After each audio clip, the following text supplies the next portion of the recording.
Welcome back to the Express at the Hyatt Regency Hotel in Vancouver for Gingerbread Lane. Check it out. It's 11 feet wide, 16 feet tall, and made with over 400 pounds of gingerbread dough. Delicious and amazing. But you know, this isn't just the time of year for gingerbread houses or sugar plums. 'Tis the season for holiday entertaining with drinks and appies. And we've got some tips for you from Vancouver's Dirty Apron Cooking School.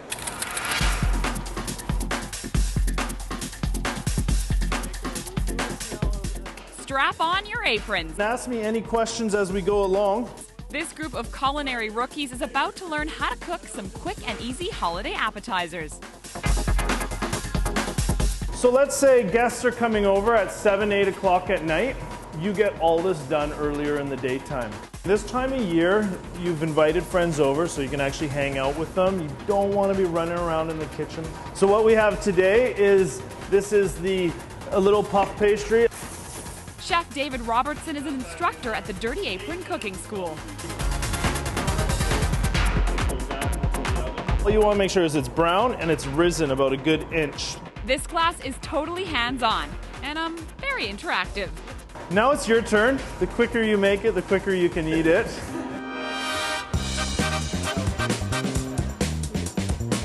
How are you guys doing? I think I'm doing pretty well. Just getting started here. You're on the onion bit. Are you worried about shedding some tears? A little bit, yeah. Oh, I'm a total crier. Are you a good cook, or have you ever really cooked before? I've mastered craft dinner, but this kind of thing is a little out of my element. I am mince and chopping my garlic. Garlic, very important. For the pesto that we're going to make. Trying to keep all my fingers. I think he's pretty good. I think he needs to pay attention to his onions. No, they're fine. They're fine. The students are really catching on and having a great time together. But don't be fooled by this pair's matching outfits. Nobody here has ever met. I guess cooking can really bring people together. Wow, we're good. People feel a sense of accomplishment, like, oh, I made that. There's an excitement there. A final touch of decoration, and the students get to eat their work. They're very festive and kind of holiday. Holidays are all about kind of having a treat and entertaining your guests when they come over. So I felt like the pastry was definitely a treat. Just a really great way to be able to meet some new people, be able to have some really good food, share a meal. Great, how was first course? And finally, holiday cooking has to include some kind of alcohol. A warm wine this time of year. Very simple for easy entertaining. This class is worth this mulled wine all by itself. Delicious. We were just saying it's kind of like a hot toddy. It's kind of like that sort of wintry drink that you could use to take away a cold or something like that. But it was absolutely fantastic. I want more. Most cooking classes at the Dirty Apron are 4 hours long and include 3 courses plus wine. It was what I thought it was going to be and so much more. I'm ready to host my own show on Food Network. Using the professional knife and the tools, I felt really like a pro. The students are leaving class with a newfound confidence. And me? Well, I'm staying for dessert. So everyone's left, but I have to stay and I have to try the dessert. Oh, so tough life. Not a bad deal. There you go. Dig in. Very. I'm Bianca Solterbeck in Vancouver for the Express. Happy holidays to me. Nice. Dirty Apron Cooking School offers all kinds of cooking classes, and they also recently opened a deli in case you'd like to pop in and let them cook for you. Now, with our next story, the craft and creativity takes to the stage. Our youth-produced segment, Gen Y, is on the edge with Greenthumb Theatre and 4 local high schools. School theatre productions are not unique, but imagine a theatre performance by students from 4 different high schools: David Thompson in Prince of Wales in Vancouver, Timanawis in Surrey, and Windsor in North Vancouver. Setting up. The video transition is playing. We're in the transition line. Greenthumb Theatre is a theatre for young audiences. That is to say, their work is directed to specifically a younger audience. Most of the shows they create tour, and so they'll go into schools and perform for the students in schools.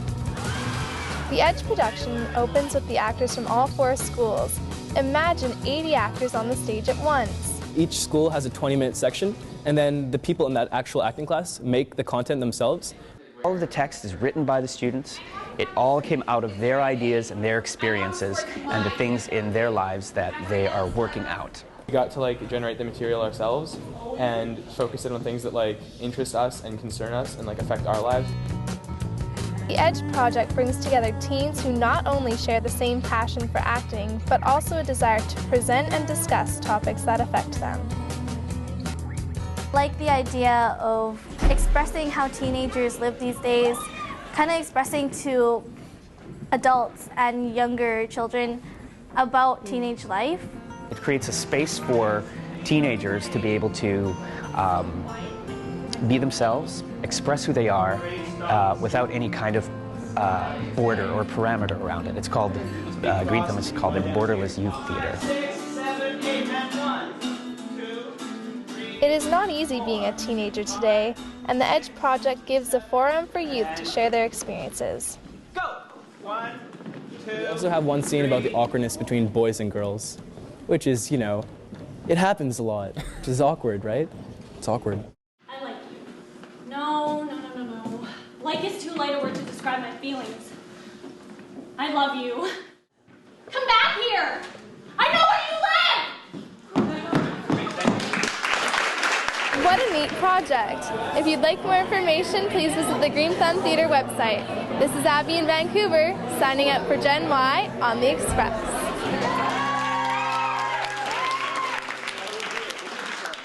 Gen Y is brought to you by Options, Surrey Community Services Society. Gen Y is a Shaw TV Access segment. All the youth reporters are volunteers who have an interest in broadcasting and in the local community. And community is what we're all about on the Express, whether we're talking holidays here at Gingerbread Lane or hockey and how-tos. Up next, the Giants Report.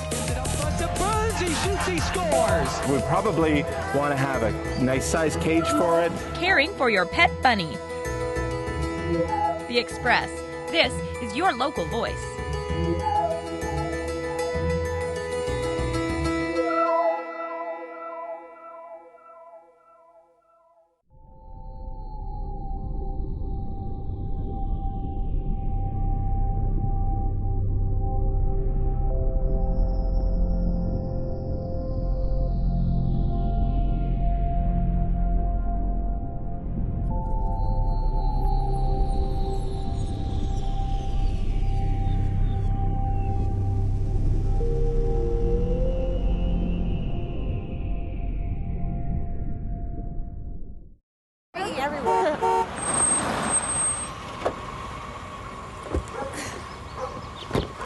Here you are. This is the second time. Here, put this on this week. Okay. Be good. I love you.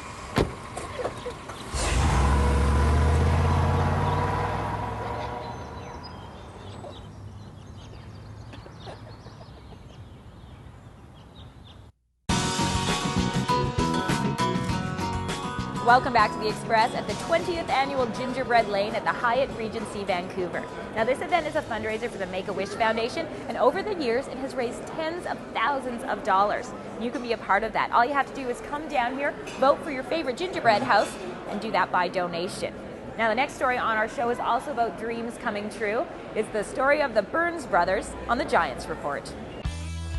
Prior to the start of the season, Vancouver Giants general manager Scott Bonner made a deal to acquire forward Michael Burns from the Edmonton Oil Kings. Maybe not a significant deal to some, but to Michael and the rest of his family it certainly was, as it reunited him with his younger brother Nathan. I was pretty excited when he got traded here. It's nice to have your brother playing on the team. Just kind of brings you closer to your family, just having him around there. I was really excited because I knew Nathan was here and I knew he'd be excited about that, and it'd also be a pretty easy transition when your little brother's on the team. Michael had a pretty good track record coming in. He was a dominant midget player. We just felt that, you know, his style of player would fit into Don's mold, and obviously it's worked so far. Quick pass over to Michael Burns and a big glove save and scores. Michael, who was 2 years older than Nathan, started out playing with Greg Lamoureux and Jordan Martinook when he joined the Giants. However, over the last couple of games, he's teamed up with his younger brother on the same line. But it's cool seeing him out there, and hopefully we can develop some pretty good chemistry.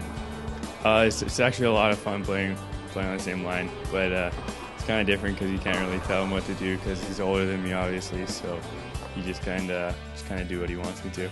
Off the ice, you'd figure it'd only be natural for them to be living together too. Not the case.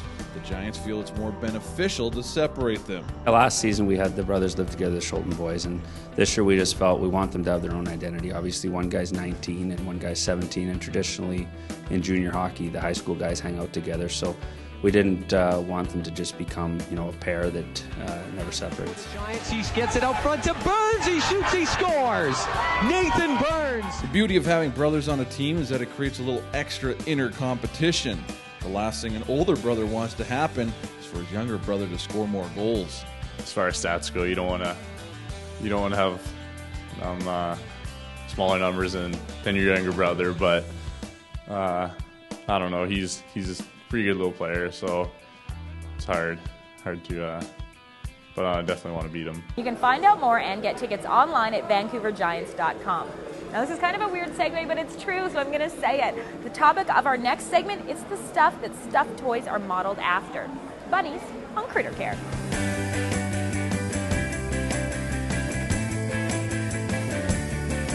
Petland's Critter Care is brought to you in part by Nutrients Pet Foods, online at nutrients.com. Hey everyone, and welcome to Critter Care. Today, Robert and I have a couple of critters that we're caring for. Of course, they're bunnies. And I know that you have one at home, Robert. What is it about them that makes such a great pet that you want one in your home? Well, I get teased a lot for having a pet bunny at home, but a fun little animal. But if you recall, a few weeks ago, we did a segment on pets that I sort of recommend for children, and we talked about hamsters and gerbils and guinea pigs, and we did not talk about rabbits in there, because even though a rabbit is a good pet for kids, it's got to be a real family thing. I don't think you want to keep a rabbit in the kid's bedroom. I think we probably want to have a nice sized cage for it. Rabbits, very important that we teach them how to be litter trained. Yes. Because they're creatures of habit and they'll urinate in the same spot all the time. If we can get them urinating in a litter box, that makes cleanup a lot easier and makes looking after them a lot better. And you said something important to think about too is to make sure you spay or neuter as well. It's very important to spay and neuter bunnies. They've got a very high drive, and if we do have them neutered, then it calms them down an awful lot, and that makes them better behaved, and it also helps prevent some health problems later on in their life as well. Something I've always wanted to know too, how are they with other pets in the household? Dogs, cats, if you're taking this in as an additional pet? That's a great question, and some people will tell you that it's easier to, if you have a cat, it's easier to get a bunny.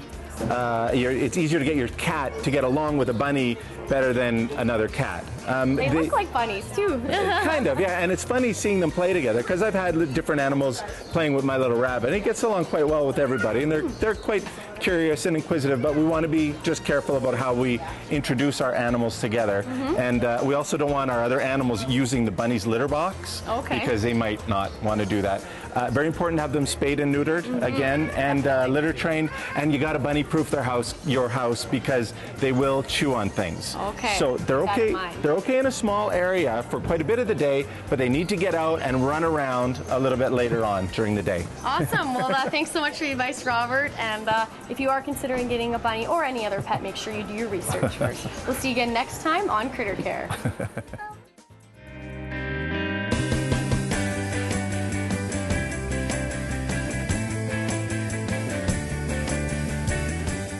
Petland's Critter Care is brought to you in part by Nutrients Pet Foods, online at nutrients.com. You're watching The Express from Gingerbread Lane at the Hyatt Regency Hotel in Vancouver. A giant gingerbread house plus over 40 individually crafted ones. You can come down and vote for your favorite by donation. All proceeds go to the Make-A-Wish Foundation and runs till December 27th. But it's not the only holiday happening in town. Right now, we've got your Express Spotlight with more ideas.